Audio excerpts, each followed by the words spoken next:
Welcome to NYLA 2020 On Demand. This session was previously recorded for the NYLA 2020 virtual conference. It is available to you through December 31st, 2020. Please note, once viewed, each on-demand program is eligible for 1 continuing education credit. Links to materials and presenter contact information have been archived in a Google folder and are made available after conference. Support files and documents can be found in session files below the program description. Any questions about the NYLA 2020 virtual conference digital platform can be directed to Christina@nyla.org, or you can call 800-252-6952. 4 Libraries, 4 Gardens, Great Programs is sponsored by START and co-sponsored by SCLA. Without further ado, our presenters. Hi, this is Lisa Kropp, Director of the Lindenhurst Memorial Library. Good morning, this is Syntychia Kendrick-Samuel, Head of Team Services at Uniondale Public Library. Good morning, everyone. I'm Janet Scherer, Director at the South Huntington Public Library. Good morning, I am Rebecca Brown Barbier, the Library Manager of the Riverdale Branch Library of NYPL in the Bronx.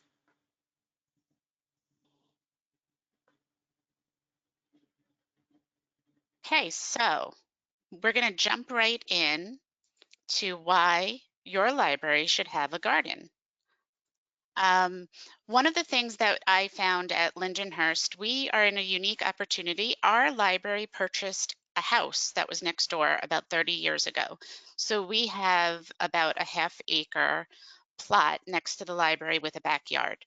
And for us, it was an easy, let's try this with our sustainability initiatives.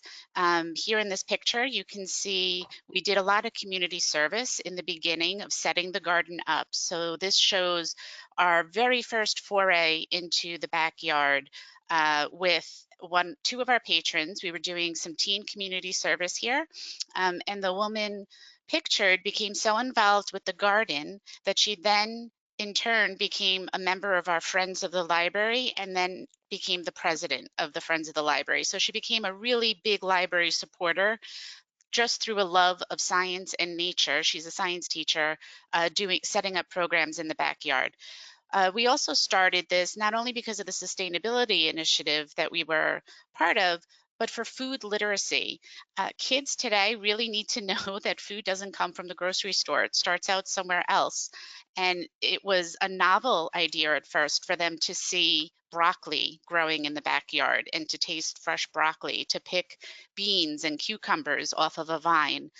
So the amount of different types of programs that you can do, and even if you don't have a backyard, I know other libraries that started gardens in containers, in a little staff area, in a windowsill. So it doesn't have to be a large space area. It can be something very small and grow out along the way.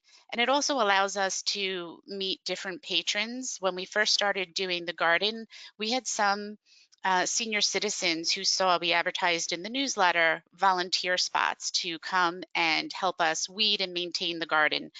And people who had sold their houses and moved into a senior citizen complex where they had an apartment now and no backyard were so happy to have a plot of dirt that they could get their hands in and help us maintain the first couple of seasons that we had this up and running. And I would be very remiss if I didn't upfront say thank you to our 3 full-time custodians. We're very, very lucky that we have them because they do a lot of the maintenance for us as well, especially this year with COVID and not having the ability to have a lot of group programs in the backyard. Can you switch to the next slide, please? So this picture actually shows some of this year's crop. So we were super excited. Our garden was still, I was going to say plotted. We were able to plant everything, and a lot of our plants this year, we also have in Lindenhurst a very robust Facebook Lindenhurst Garden Exchange that a resident set up, and it is all things garden, and there are a lot of backyard gardens in Lindenhurst, and this resident started collecting and saving seeds and donating both seeds and starter plants to the library. So he sets up grow tables in his house and has hundreds of seedlings started that he gives us to plant. So that helps us both with costs and also just getting our garden up and running. So here are just some pictures of that, and you can see from that initial photo, our custodians built 5 or 6 raised beds on top of, to the side of the larger plot in the garden. So everything that we grew this year, because we knew that we couldn't really do full programs the way we have in the past, we partnered with Long Island Cares, is a regional food bank on Long Island, and there is a office front in Lindenhurst right on our local Main Street. So we started bringing everything that we were growing this year directly to them to distribute to people in our community. In the past, there was a village market, sort of like a farmer's market, but it wasn't just vegetables and produce. People had crafts there, honey and other things. So we would have a library table once a month where we would do outreach, and we would bring whatever we had that was fresh that we had picked, and we would give it away, no questions asked. And we felt that this was also a way of conquering some equity issues of people didn't feel like they needed to be labeled to come in and get free vegetables. It was kind of open to anybody, no questions asked, and that worked out really well for us. I think last year we donated over 60 pounds of vegetables this way. Can you please go to the next slide? So now this plant, I'm not sure if anyone knows what it is. Our local resident, Greg, who gave us seeds, gave us these seeds that literally exploded in our garden this year. And so we took this as a learning opportunity. Again, we're not doing in-person programs. This year, everything is virtual. Some of the programs that we did do this year were learning how to compost, salsa gardens, growing organic garlic. And then when we got these seeds, we said we have to do something with this because on the next slide, you will see what we're growing. If you loofah. So I had never seen this plant before, and it has completely taken over a large chunk of our garden. So we're doing some make and take craft kits. One of our adult librarians has been starting to do some research, and you literally leave the green loofah, kind of looks like an overgrown zucchini.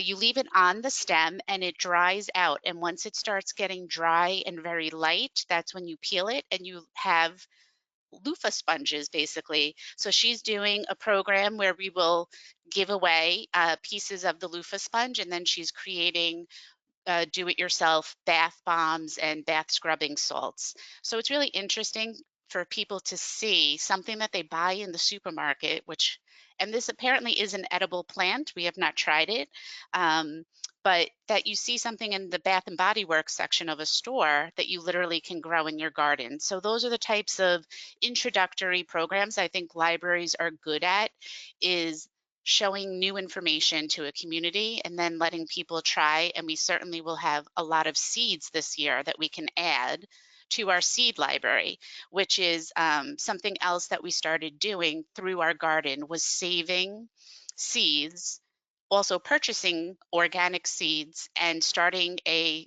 seed library where people can take seeds to quote borrow, plant a garden in the community, and then hopefully share photos with us of what they grew, and also bring seeds back to start the cycle of regenerating seeds and saving seeds and planting in your community. This year, our seed library pretty much was wiped out because there was such strong interest in growing. So we're excited, we're planning ahead, and in the fall, we're doing an organic garlic program because that's one of the easiest, simplest things to grow. And it goes over the winter, so we're able to have people start their gardens now. So I know that my colleagues have other great programs that they did, so I'm going to turn it over now to Syntychia to start talking about what they are doing out in Uniondale with their teens. Thank you, Lisa. So today I'm here to discuss what Uniondale Public Library initiated back in 2018, which is our Junior Master Gardeners Program. As I mentioned in my introduction, I'm the head of teen services. So my core group that I work with are our teens, our young adults. And I was inspired to introduce this program because I attended a conference where gardening was discussed. And I thought about it was that this would be such a great thing for our young people. Uniondale is a suburban community located right here in Nassau County.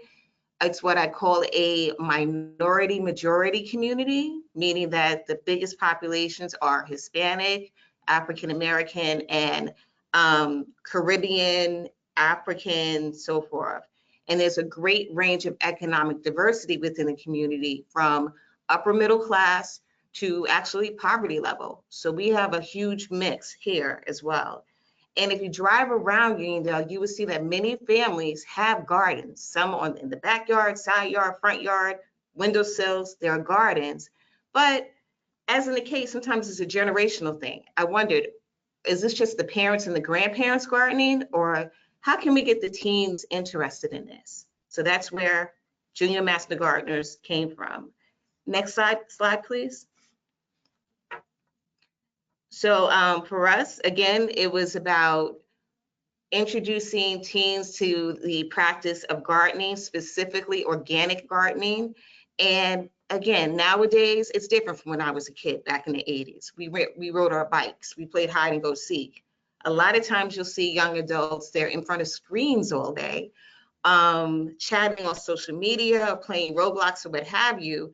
And I thought this would be a great opportunity to get them outside in the fresh air and learning skills to where they can learn how to grow their own food, and how to grow their own food without hurting the environment, such as pollinators or the soil or the groundwater. And it's also another opportunity for us in the library world. If we try to initiate a program like this, it helps the community. It reminds them that we're more than just books. We have programs, dynamic programs that will get them outside and again, help them learn skills that they can take through them, with them for the rest of their lives. So great idea, had these noble reasons why we should do it. But the problem was this: we don't have gardening space at Uniondale. I mean, everything is a fight for space. This library is heavily used, but we don't have that much green space. And the other issue was that we had never done a program like this before. So what were we going to do? Next slide, please. That's where community partnerships come into play. On your screen, you'll see two quotes. I'm not a huge fan of Henry Ford, but I did appreciate this quote about working together. And also Megan Knapp in a library journal, I saw this, how as libraries, we have to really, in order to, in the interest of sustainability, we have to really foster and nurture community partnerships, especially when we want to venture out into new areas, such as a gardening program when we had never done it before. So for us, our community partnerships included the Uniondale School District. They were very gracious. They provided us with busing from the library to the garden site. And also our next biggest partner was the Cornell Cooperative Extension. They have a farm, I call it a farm, or a community garden. It's in East Meadow on Amerik Avenue. So it is a bit of a trip from Uniondale Library to East Meadow. So we had the busing and we had Cornell. What Cornell provided, they provided us with free seeds. The library did pay for a garden plot. It was $100, but that's just a drop in the bucket when you think about it. We had access to all of their garden tools. And the most important thing is that we had access to their knowledge. The place is full of master gardeners. And with this program, they had a student from Cornell who was assigned to our group of teens, where she would instruct them not only in gardening, but also just about nature. She created a short-term, I guess you call it a curriculum, where she taught them about nutrition, types of plants, all this great stuff. And then an added bonus, her name was Martha Williams, by the way, was that she was African American. She is African American. Again, Cornell is an Ivy League school. Martha is an Ivy League student who's majoring in science, and she's working with youth who are Black and Hispanic, and they're seeing that, again, representation matters. They're seeing someone who looks like them, who is teaching them about this activity, and it's in the field of science. So it was truly like a win-win situation. And last but not least, because we're working with teens, I always have to remember my secret weapon, which is the parents, which our parents is. But we had the parents on board. So with their support, I knew that those teens were going to be at the library on time, ready to board that bus each week. Sometimes when kids were late, you would see their parents driving up to the garden center or to the farm stand in East Meadow. And the kids were, I'm not saying they were shoving them out the car, but those kids were there. And the parents, they believed in the program, and they really were essential in making it a successful one. Next slide, please. All right, so kind of jumped ahead of myself a little bit, but basically, in terms of how the program worked, again, we went out there once a week. This was about, I would say about 12 weeks. And we also gave the children, the young adults, water. We gave them gardening gloves so that for them to use. And the classes were, let's see, they were divided. There were some indoor classes, there were outdoor classes as well, depending on the weather. And it ranged from things such as arts and crafts, where they created signs for the garden, to really like hardcore science lessons. And it was also, I mean, it was a mixture of a lot of fun. They made smoothies, they picked which seeds they wanted to plant, and they really seemed to enjoy being outdoors and being around other kids, and it was a safe environment. One of our obstacles, though, we do have, as I mentioned before, we have a large Hispanic population, and that summer we had a lot of teens who were English new learners. So they had just, their families just immigrated to the States. So if I wasn't, usually I took a staff member with me, and I tried to get someone who was bilingual, but sometimes I wasn't able to do that. Martha knew a little Spanish, but again, my young adults, the other kids who knew Spanish, even if it wasn't that great, they really did a great job because they wanted to help their friends, their new friends, understand what was going on. So they would translate to the best of their ability. And that way no one felt left out. Everybody, they had a sense of ownership, and they knew that this garden plot that they were getting in order and planting seeds, that was their plot for the summer. And it really showed in how invested they were in this program. Next slide, please. All right, so that program, again, it was a wonderful program. At the end of it, the young adults received a certificate from Cornell University that stated that they were certified junior master gardeners. So that's, I mean, who doesn't want a certificate from Cornell University? Thought that was great. So the idea was to continue this program the next summer. However, as with life, things happen. We had changes in administration, and then when we did get some stability, COVID-19 hit. So that put everything on hold. But I'm happy to say that I just put in an order for Home Depot. We ordered the materials to build 2 raised garden beds and some trellises. And we did designate a plot on the side of the library where it will be big enough where we can, the custodians will build those raised beds, and we'll be able to have our own garden program, hopefully, in the next growing season in the spring. But in the meantime, you know, as I mentioned before, this pandemic has really, I think the whole idea or concept of victory gardens came back in a large way. Again, it wasn't, it was hard to get seeds for a while. It was hard to get things like manure, compost, all of that stuff because everybody was buying it. And so we realized this, so we decided, the library started producing a show that we call the Bibliophile's Garden. And the point was to continue to encourage our community to garden. And Becky, if you could hit play, please. This is just, oh. Can we go back? Thank you. And I think this is just the intro to the Bibliophile's Garden.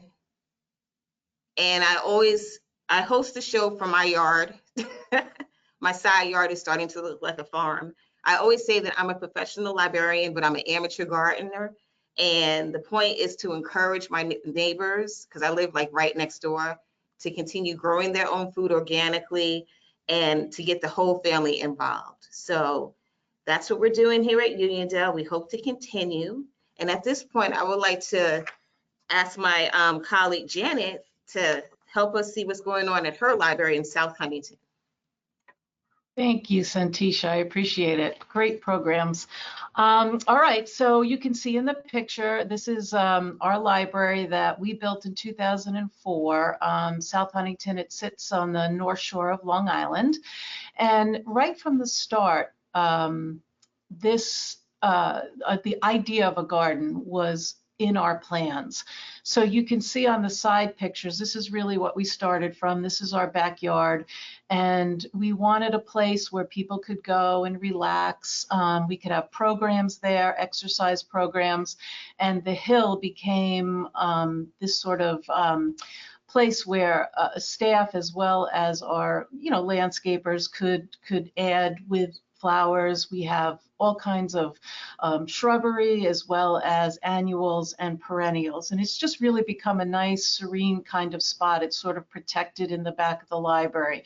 But as the years went by, staff really started looking towards a vegetable garden. And we were really excited to do it, but not really sure where. We knew we couldn't do it down here because we had a lot of programs and we needed that space. So we started to look around, and then when we got involved in the New York Sustainability Initiative, that really was our impetus to go forward. So next slide, please, Becky. And this is where we decided on. So this is actually above that picture that you saw before, and there are entrances or exits from the library to the back here. And we found that this would be a good spot because of the room that we had to enlarge it if we ever were able to, and that this was successful. So this is where we decided to build it. And as far as funding for this, we went to our friends group. There are a lot of gardeners in our friends group, and they were so on board as far as donating to purchase all the material for these raised beds, and then our custodians worked to put this together. So we were really excited about it. And as it says, if we build it, we hope that they will come. So if you could go to the next slide, Becky.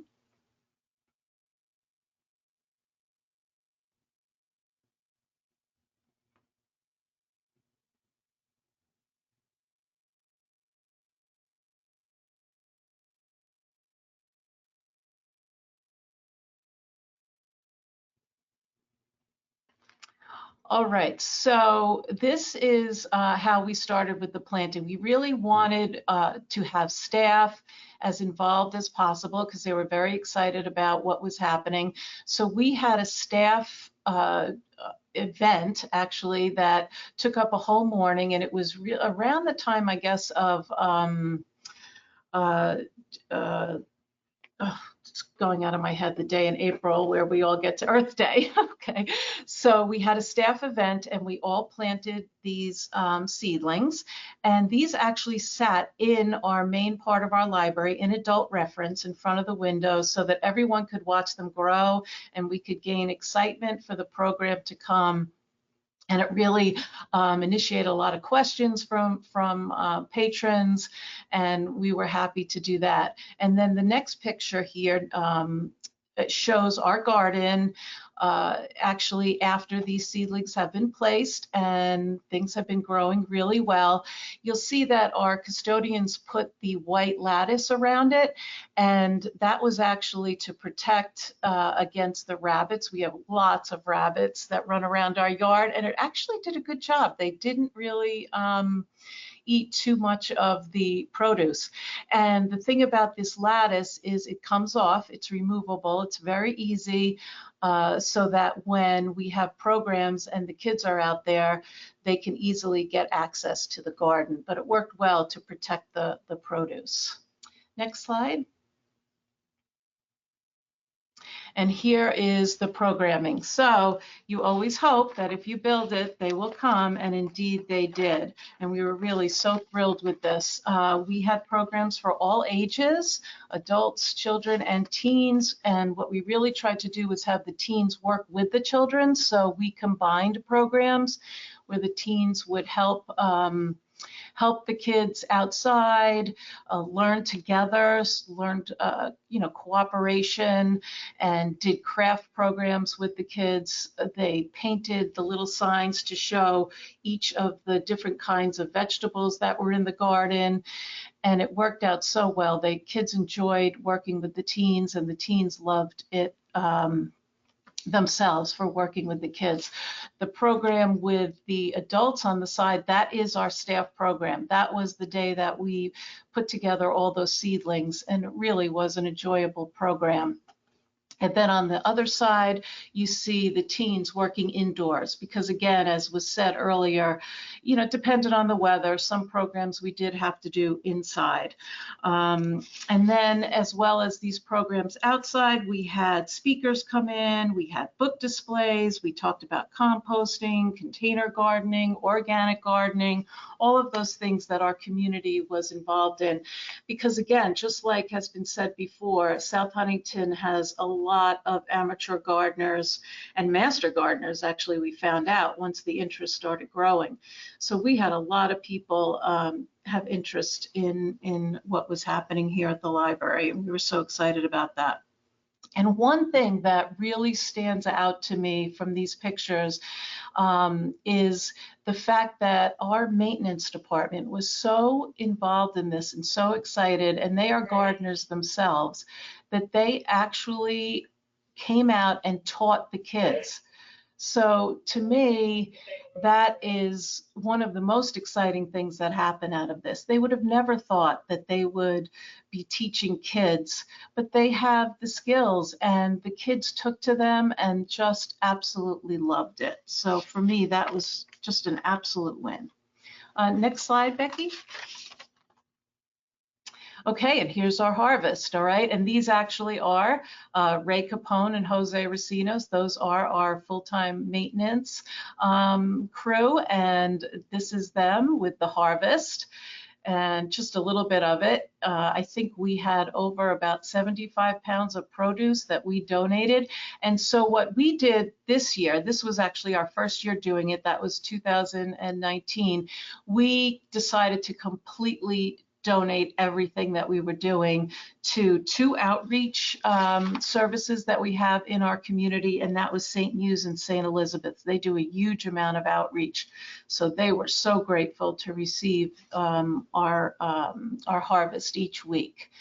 And they're standing actually right in front of our Green Team News bulletin board, which again was our sustainability initiative that got this off the ground. And so you could see their faces. They were really proud of the work that they did and the work that our patrons did.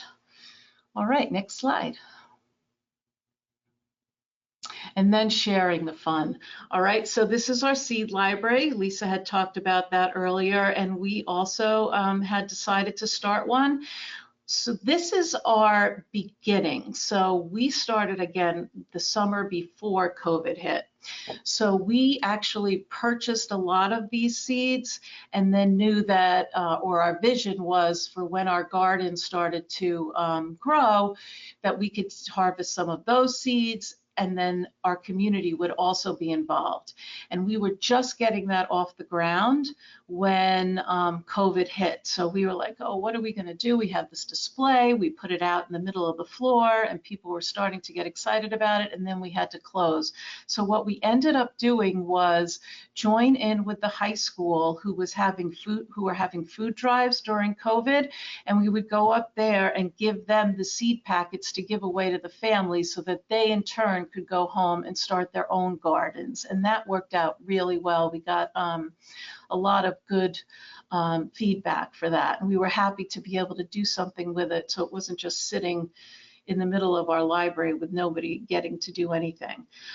So we were really happy. And now the seed library again is up and running, and people are bringing their seeds in that they had used, with their gardens over the summer. So I have to say, we were just really thrilled with what happened that first year. We wanted to be a model of sustainability. We wanted to teach food literacy. We wanted our patrons and to work cooperatively together within different age groups separately as well as together. And we wanted them to just have fun and learn about gardening and all that it could give to you, as an individual and as a family and as a community. So we are hoping to move forward with this. Unfortunately, we couldn't do many programs this year. We couldn't do any programs this year, but we still did grow, and we are giving our harvest away to those same outreach services, and they do appreciate it, but we hope that this will just become more robust as we go on, and that we can also grow this and then start to have people come in and work on the garden, because there'll be more weeding to do, more planting to do, and it'll be a great situation for the whole community. And so right now I am going to, with that, turn it over to Rebecca. Good morning. Welcome to the Riverdale Branch Library, and welcome to our Meditation and Serenity Garden. We named it that in hopes that it would provide our public with meditation and serenity. This garden was made possible through community partnerships, collaborations, and branch programs. Next slide, please. So welcome to my branch, the Riverdale branch. It's a small, high-circ, high-use NYPL branch, New York Public Library branch.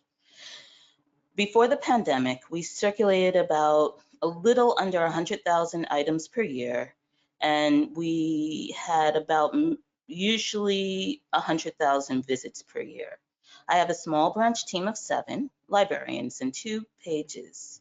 And with my branch team, we host about 30 public programs per month, including computer programs, book discussions, STEAM, and about 50 off-site class visits per month. We also double as a cooling center in the summer and a heating center in the winter. We basically do all those wonderful things that Bronx public libraries do. However, we do have one unique feature, and that's our outdoor space, which is also surrounded, fortunately, by a gate so we can lock it up at night. With our outdoor space, we bring programs outside. For example, during the summer, we have musical programs. At the bottom, you can see a slide of a local jazz artist performing. We have our summer reading club celebration outside. And then we also have outdoor seating, which has access to Wi-Fi. However, we don't have a budget to maintain our garden. Our custodian is only charged with mowing the lawn every 2 weeks and also caring for the shrubs and bushes that grow outside. So, as any ingenious branch manager, I decided to help support and beautify our branch by using public programs and collaborating with our neighbors. Next slide. So our garden led to an opportunity for a plethora of STEAM programs for school-age students. The Riverdale branch, at Riverdale, we start in the early spring with our indoor planting. We make starter pots out of newspapers. Depending upon the budget, sometimes we can afford peat pots, but sometimes all I can afford are bags of garden soil and mulch. So we also do container gardening, and as well as we garden directly into the ground. All of our programs are book-based, So for example, when we plant our tomatoes, we read a book about tomatoes, or when we plant our flower plants, I have a discussion about the importance of pollinators. We use electronic resources such as Brain Pop, all to support our program. Next slide. Okay, so good programs don't need to be expensive. Like I said, sometimes, as all branch managers know, budgets come and budgets go. And sometimes my budget is almost zero. However, a good example of a low budget program that was very popular was Soil versus Dirt, the middle program, where basically I would buy a bag of organic soil and I would have the children sort through the particles and discover what soil is made out of. And then we would, of course, support the program with books in the collection. It's very popular, and the only thing that it required was rubber gloves, magnifying glasses, and paper plates, and cleanup, lots of cleanup. To the left, you can see that beautiful red beetle. I did a program on invasive species. So basically, we plant lilies out in the front. And this just happened to be a program that popped out of nowhere. So one summer, about maybe 4 years ago, I discovered a muddy growth growing on our beautiful lilies. And first I thought it was mold, but it turned out with a little bit of research that it was these horrible beetles. Red lily beetles are an invasive species from France. And what makes them unique is that their larvae cover themselves with their own defecation. So I'm, as any inventive manager or children's librarian would do, I made it into a program. The children and I would pick the beetles off of the lilies.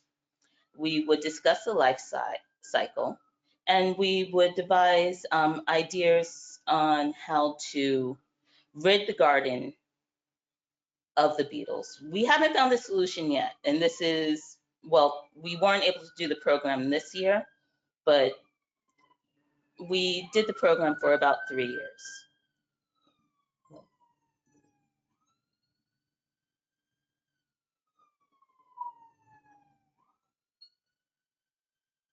Sorry, I'm letting the fire truck pass.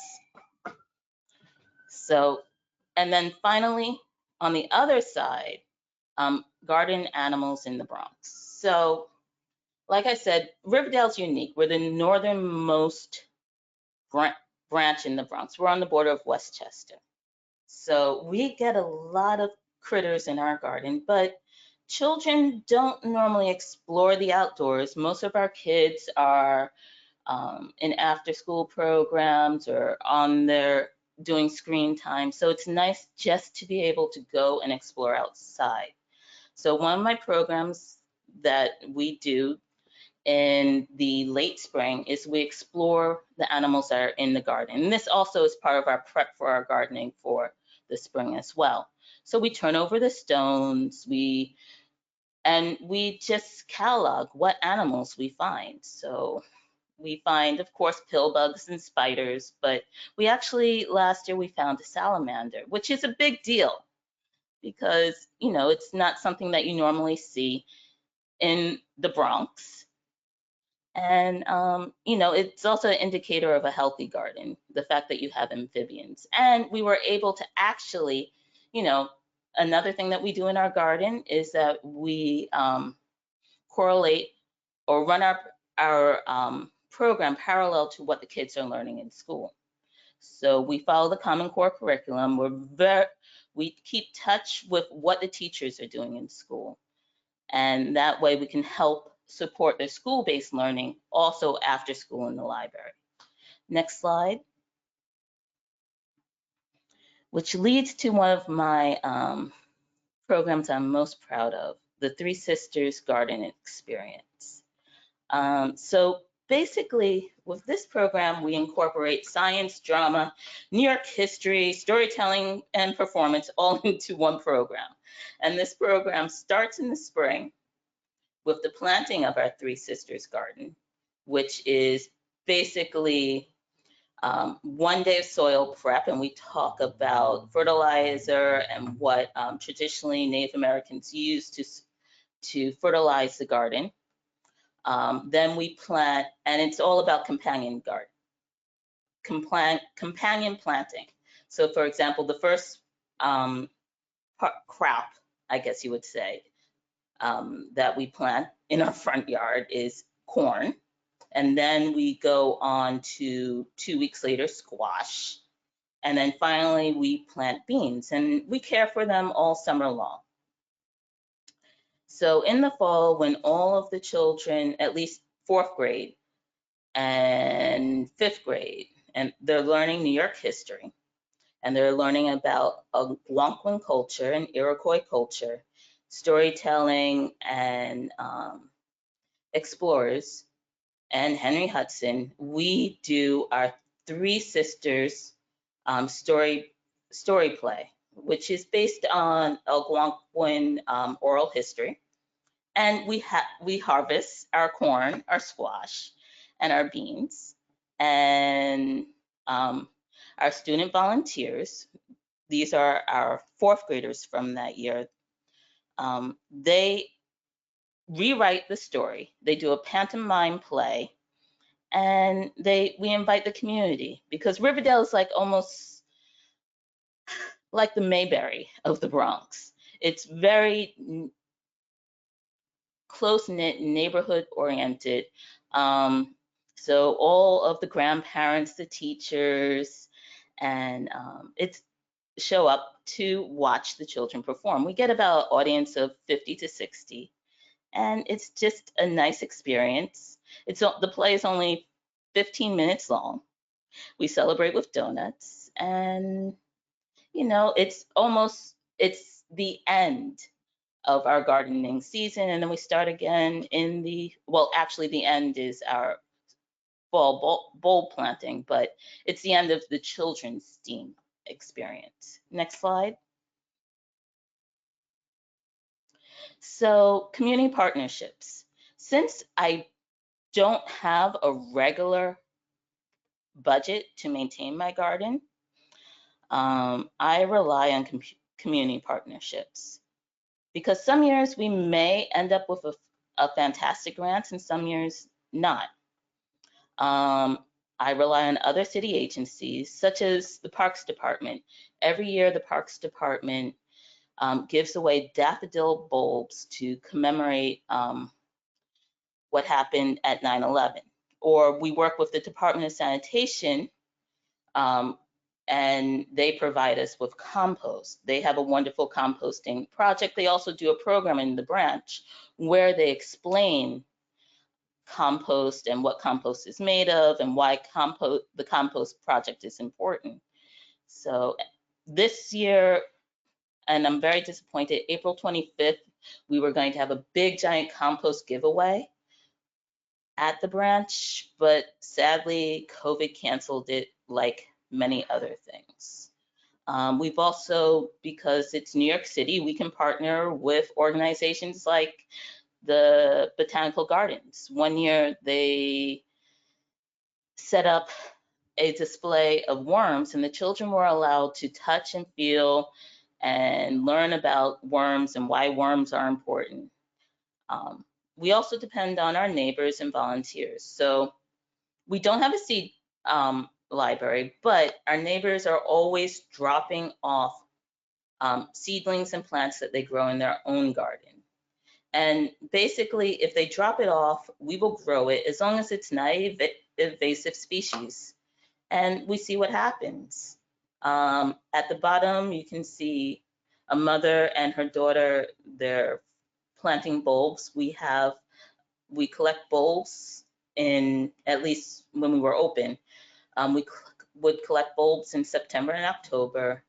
And then the last week of October, we would do our spring bulb planting in the fall, just to end our growing season. And I think that's it. But yeah, you don't need a big budget to have a great community space and a great community garden. And like all public libraries, we rely on our neighbors and our volunteers.